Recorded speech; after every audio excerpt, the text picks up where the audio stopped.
Hello, welcome to Water Sign Philippines. So ito reading natin for Water Sign, Cancer, Scorpio, Pisces. Take only what resonates, guys. Bale, hindi ito magre-resonate sa lahat, ha. Of course, hindi ko makukuha lahat ng energy ng water sign sa mundo. Kung gusto mo, pwede ka magpa-personal reading. Jing Tarot Reader, search mo na lang siya sa Facebook.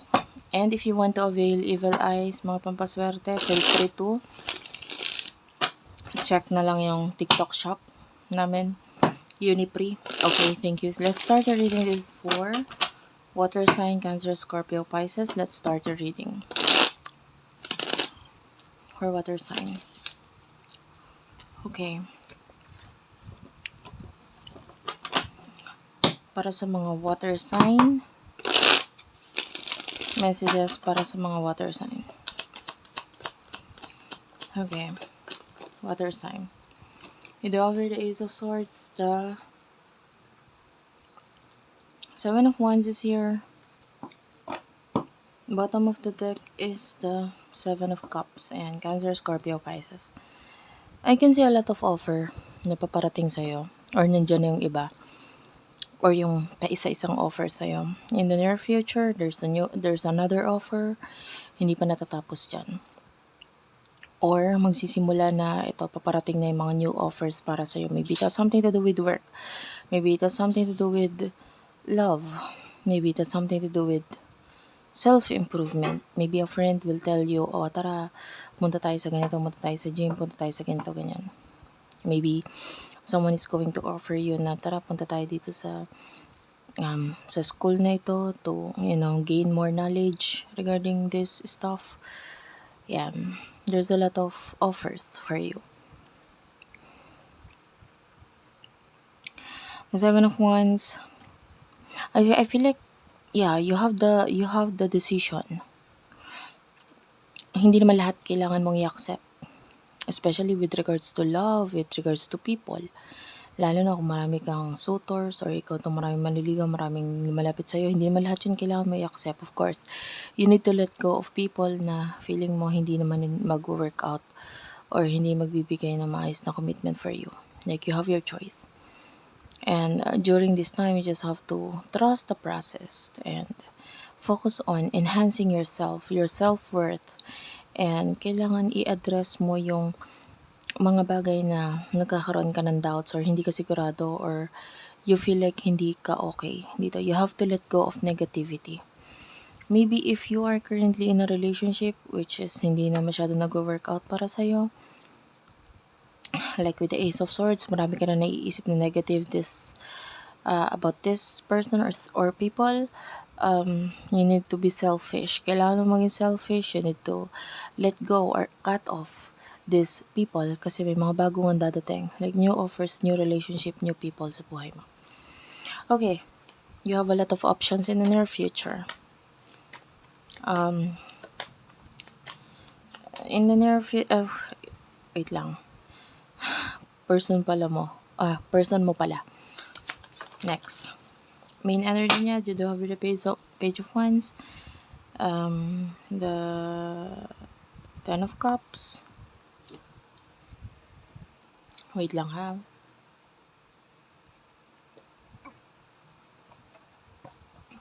So, minom lang po ako ng Yakult. Anyway, Ace of Cups is at the bottom of the deck. And then, mutual energy for water sign.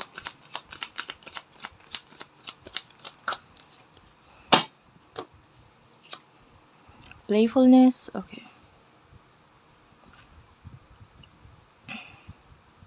You could be dealing with a person na, mahirap siyang hindi pansinin. Mahirap siyang hindi kausapin. May times na nakakainis, nakakaasar siya. Maybe this is a friend. Maybe this person is very playful. Maybe this person is parang bata. Parang ganun. Or, masyado niyang tinitrigger yung mga maybe childhood memories mo.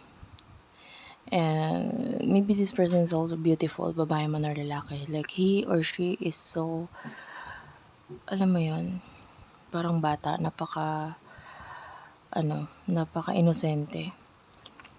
Or kahit marami na siyang alam, like pag tinignan mo siya, para siyang bata talaga, para siyang inosente sa mga pinagagawa niya, sa mga actions niya sa buhay niya. Like, you feel like, this person needs me, parang ganun. Parang kailangan niya ako, kasi parang siyang bata eh. Parang kailangan niya na mag-guide sa kanya. I feel like you do have a lot of concern sa taong ito, but pwedeng may challenging times or hindi okay yung connection ninyo ngayon, or there's like some of you, there's a communication sa inyo. Maybe hindi man ganun kadalas, but maybe once a year, or dumadating yung time na maybe once a year nagkakaroon ng maayos na connection, and the next year naman or parang fluctuating yung connection. But I can see with the Page of Wands, this person is maybe recently lang nag-message siya sa'yo. This could be the person na nasa inbox mo pa. Yeah.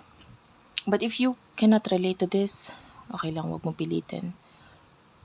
And the Ten of Cups, I see a lot of paghihintay regarding dito sa person na to. The Ace of Cups, I don't know, it feels like you do love each other and hate each other at the same time. Diba? Pareho kayo. You love and hate each other at the same time. Pareho.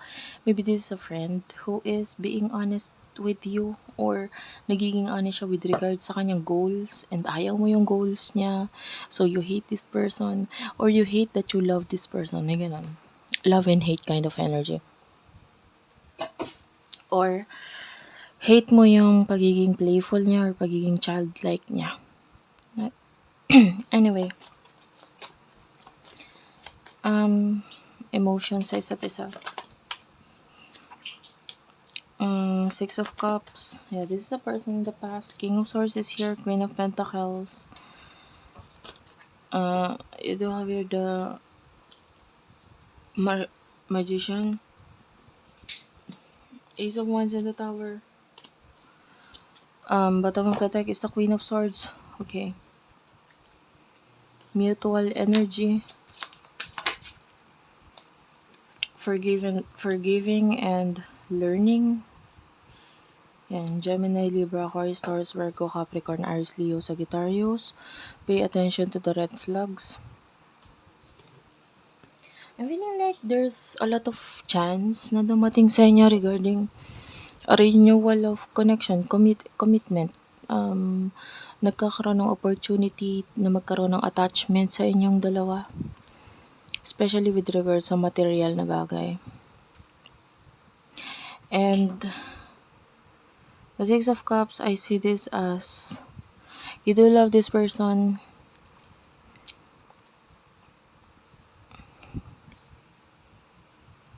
Maybe kasi marespeto siya, or mahal niya rin, or you feel like kaya niya mahalin ang magulang mo, like something to do with mother or father, it doesn't matter. Pero mataas ang respeto mo sa taon to. Okay? Isang taon to with the Magician, gusto niya mag-reach out sa'yo, pero masyado kong mahirap i-reach out. So, this person with the Tower is like, and I feel like there's an ending of a connection, communication, kasi nahirapan siyang i-pursue ang connection nito. Like, maybe you do have a lot of people in your life na nagiging dahilan para mahirapan siyang makipag-connect sa'yo. Okay? And may mga nananakot or nagbibigay sa kanya ng dahilan, matrigger para wag nang makipag-connect or communicate sa'yo. And maybe it's from your side or galing sa side niya. Kumbaga, ang hirap makipag-connect, communicate. Ayoko na, natatakot ako. Or this person is like, for now, ayaw kanya layuan, pero parang napipilitan siya lumayo, parang ganun. So what will happen in the future sa inyo dalawa?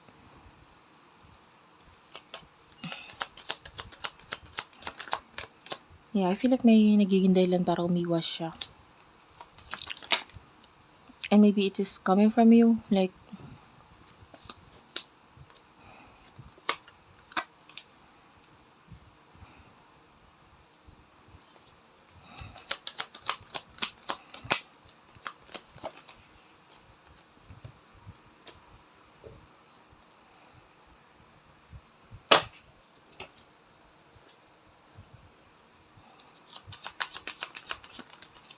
you deserve love. You do have your engagement. Bottom of the deck is love yourself first. So in the future, I see you missing this person. The world is here. Um,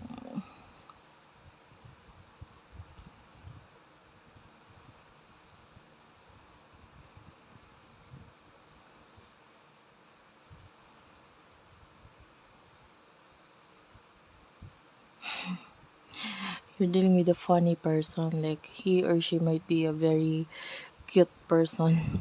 Meron siyang cute personality. Nakuha ko yung ano niya. Maybe comedian or ano talaga siya. Ma-playful. So cute. Parang ganun. Anyway, this person is really addicted to you in the future. Like, uh, wala siyang pakialam sa boundaries. Ngayon, medyo natatakot siya might be sa boundaries na yun. But in the future, I can see na wala siyang pakialam. This person is, trying to hide in the near future pagdating sa emotions niya sa'yo. Maybe, itatry niyang i-conceal or itago itong emotions na to. Pero kitang-kita naman, hello, kahit hindi niya sabihin, kahit hindi siya gumawa ng actions or hindi siya literal na magsabi ng I love you, this person is going to, you know, to love you. And wala siyang choice. And kahit itago niya yon, you can see it clearly. The Five of Swords, I can see na maaring someone here, ayaw niya mag-share. And the Three of Wands, I can see you checking out on this person kapag may, honestly, if you are in another connection, in another relationship, you're being playful, you're not telling the truth to the person na kakonect mo. Like, maybe may pagpansin kang gagawin with regards to this past person, and then the new person, nandyan lang siya. Pero pag nakatalikod siya, you're doing something behind his or her back. The world is here. You're being open here, vulnerable.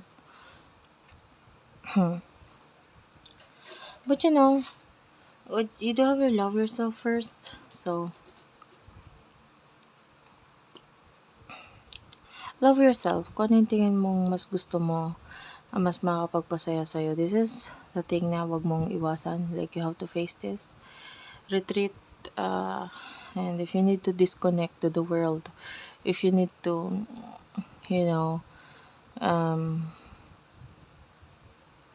alisan yung mga dapat mong alisan, just do that. And then nakakita tayo ng award na, or itong pag-alis mo na ito will be very rewarding para sa'yo. Okay? If you really do love to write books, nakikita natin na magbe-benefit ka rin dito. Maybe if you publish a book, nakikita natin yung mga followers or maraming tao ang mag-acknowledge or makakapansin ng book na ito. You have the Five of Pentacles. I see this as you have no choice. Mamimit mo tong person na ito.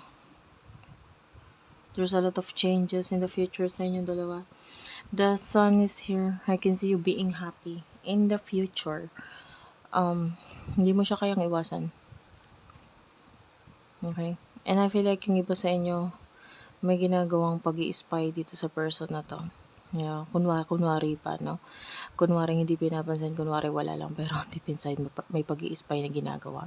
In the future, or maybe ngayon pa lang ganun na ginagawa mo. But anyway, thank you for watching. I love you all, and bye-bye.